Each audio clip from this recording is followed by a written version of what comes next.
ओम शांति। ओम शांति। आज की मुरली डेट है 27 जनवरी 2023 की साकार मुरली है। बाबा बोले, मीठे बच्चे, पारस बुद्धि बनने के लिए बाप जो समझाते हैं उसे अच्छी तरह से समझना है। स्वयं में धारणा कर दूसरों को कराना है। आज का प्रश्न है, कौन सा एक राज बहुत ही गुह्य, गोपनीय और समझने का है?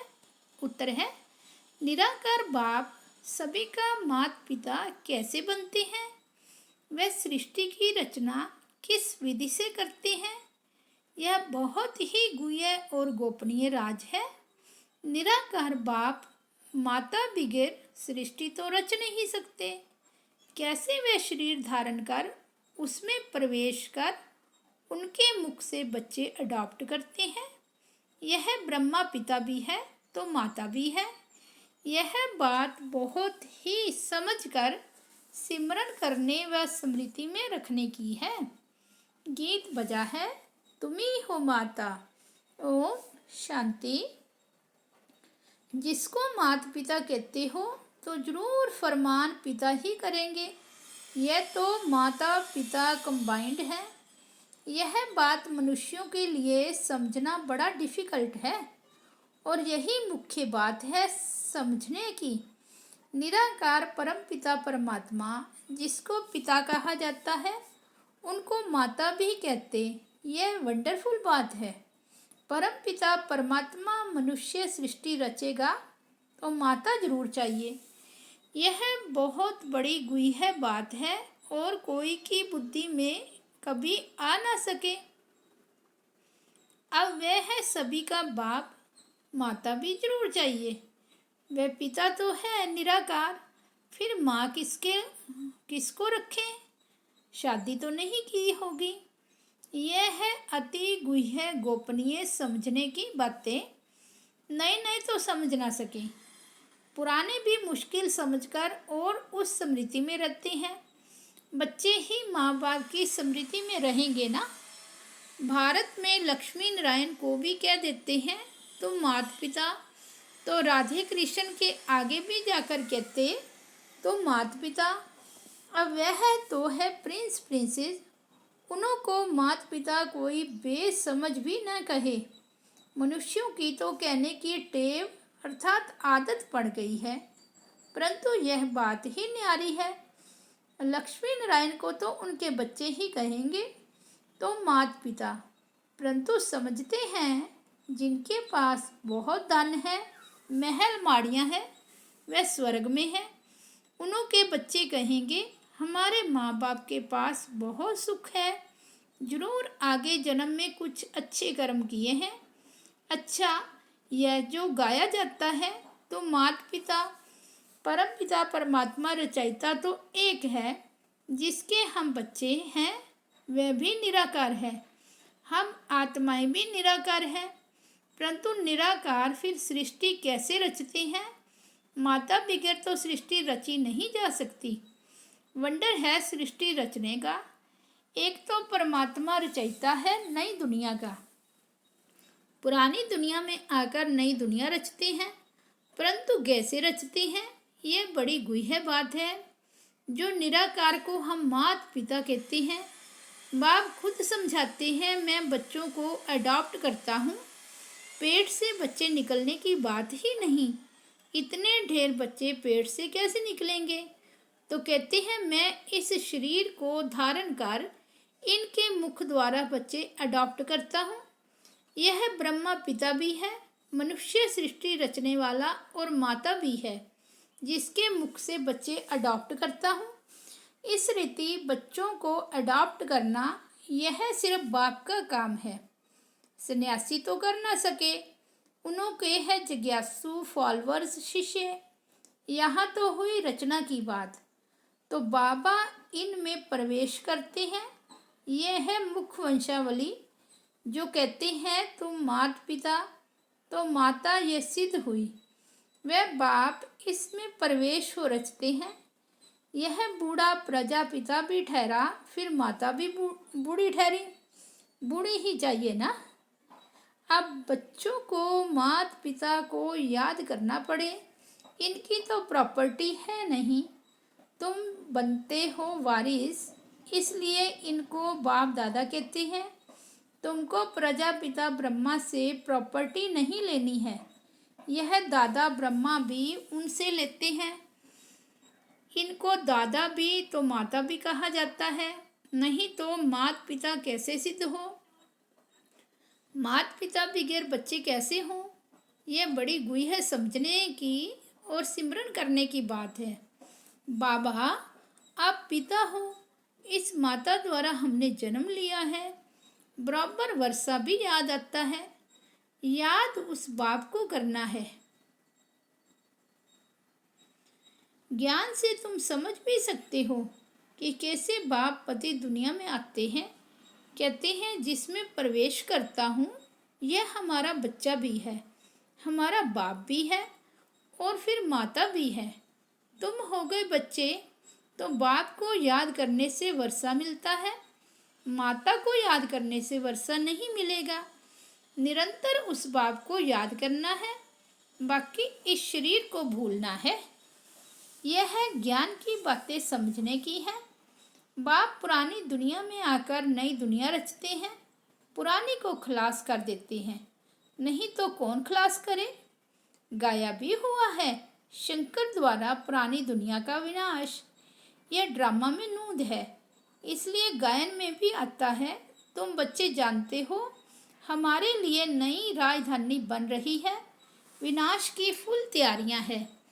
तुम इतने ढेर हो, सब रजाई पद पा रहे हो, ऐसे नहीं अंधश्रद्धा से मान लिया है। कोई ने कहा राम की सीता चुराई गई, सत्य।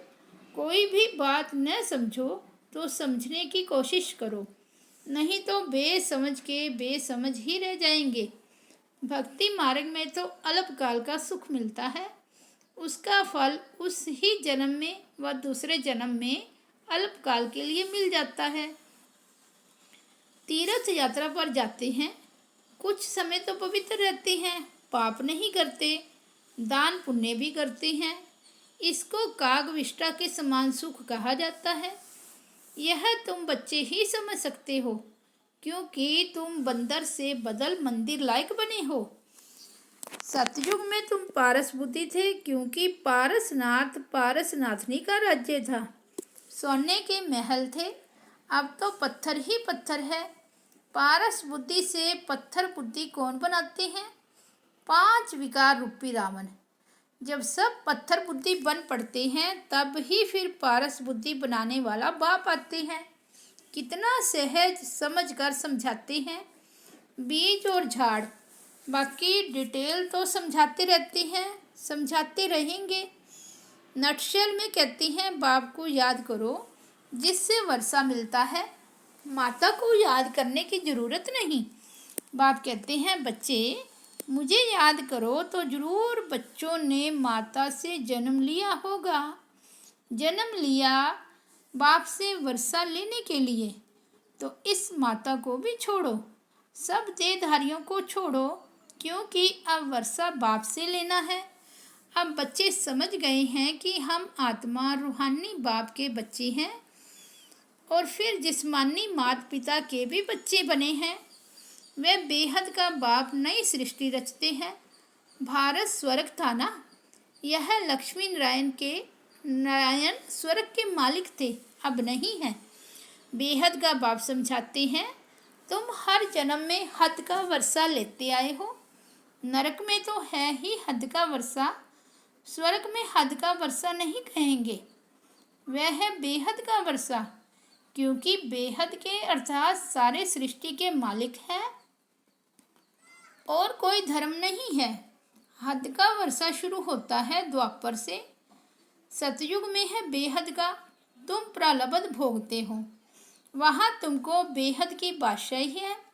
यथा राजा रानी तथा प्रजा, प्रजा भी कहेगी हम सारे सृष्टि के मालिक हैं।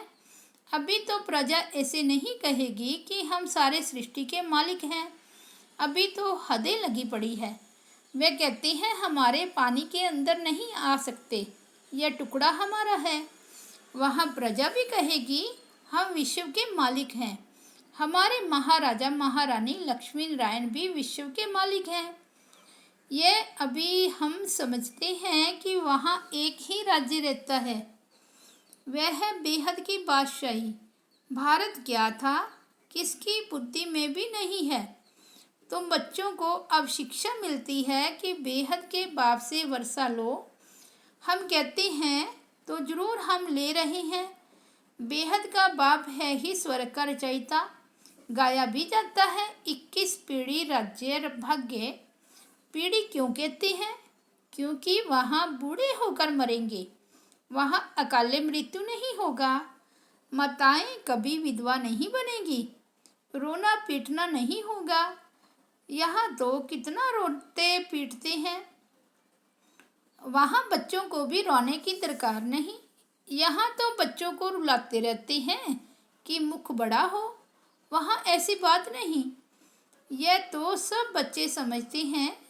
हम अभी बेहद के बाप से कल पहले मिसल वर्षा ले रहे हैं।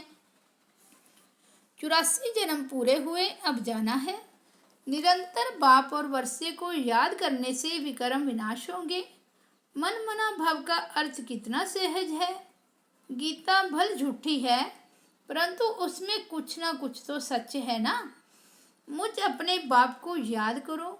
श्री कृष्ण तो ऐसे नहीं कहेंगे कि मुझे याद करो, तुमको मेरे पास आना है। परमात्मा अभी सर्व आत्माओं को कहते हैं कि तुम सभी आत्माओं को मच्छरों सदृश आना है, तो जरूर आत्मा परमात्मा बाप को ही फॉलो करेगी। श्री कृष्ण ऐसे नहीं कहेंगे कि मुझ आत्मा को याद करो, उनका नाम ही कृष्ण है। आत्मा कोई भी नहीं कह सकती, आत्माएं सभी भाई भाई हैं। यह तो बाप कहते हैं मैं निराकार हूँ, मुझ परमात्मा का नाम है शिव, तो श्री कृष्ण कैसे कहेंगे? उनको तो शरीर है, शिव बाबा को तो अपना शरीर है नहीं।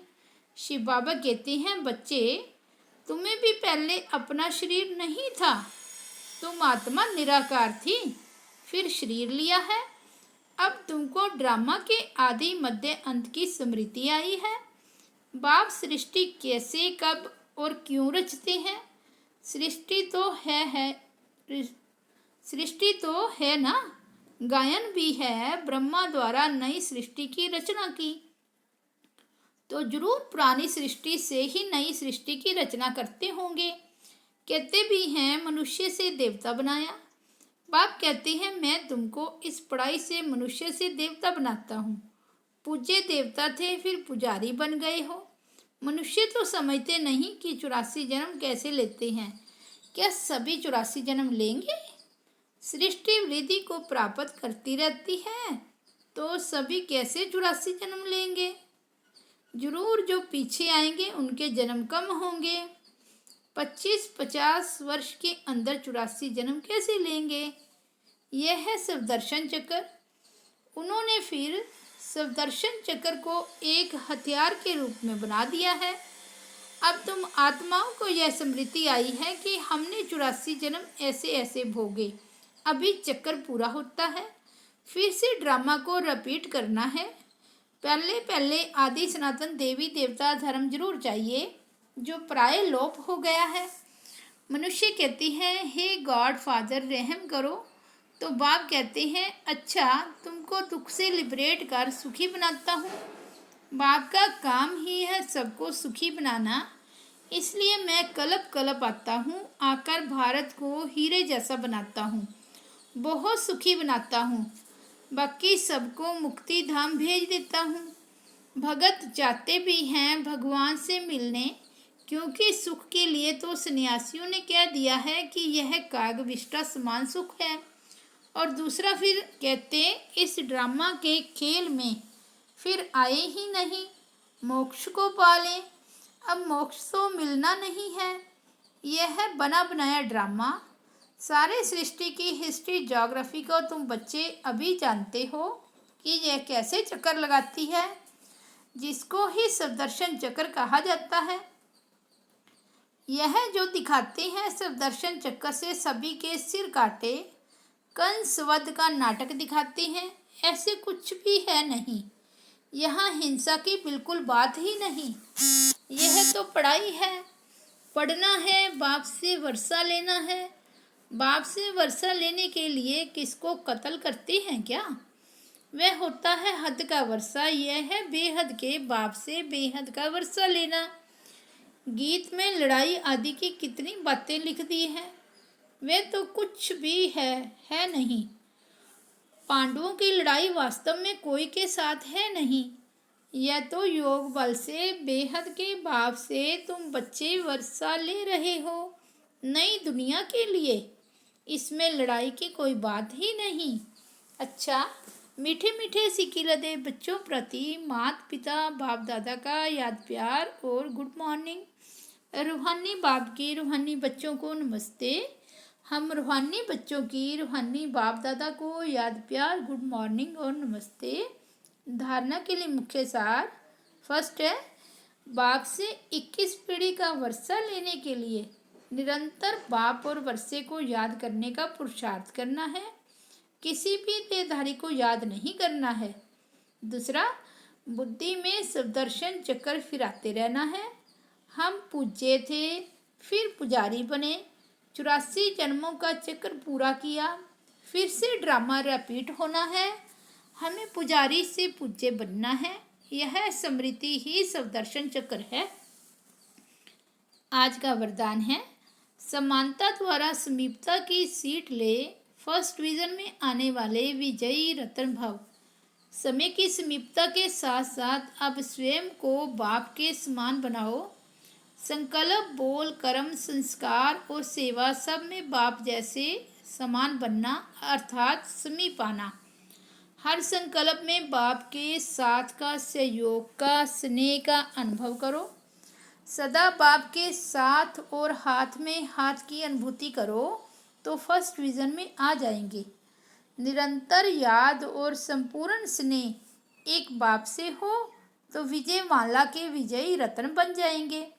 अभी भी चांस है, टू लेट का बोर्ड नहीं लगा है। आज का स्लोगन है, सुखदाता बन अनेक आत्माओं को दुख अशांति से मुक्त करने की सेवा करना ही सुखदेव बनना है। अव्यक्त इशारे हैं। मन की एकाग्रता के लिए सेकंड बाय सेकंड ड्रामा की पटड़ी पर चलते रहो। जिस रीति से जैसे ड्रामा चल रहा है उसी के साथ साथ मन की स्थिति चलती रहे, जरा भी हिले नहीं। मन अर्थात संकल्प शक्ति को ब्रेक लगाने और मोड़ने की पावर हो। इससे बुद्धि की शक्ति व्यर्थ नहीं जाएगी, एनर्जी जमा होगी। जितना मन बुद्धि की शक्ति जमा होगी उतना परखने व निर्णय करने की शक्ति बढ़ेगी। अच्छा, ओम शांति, ओम शांति।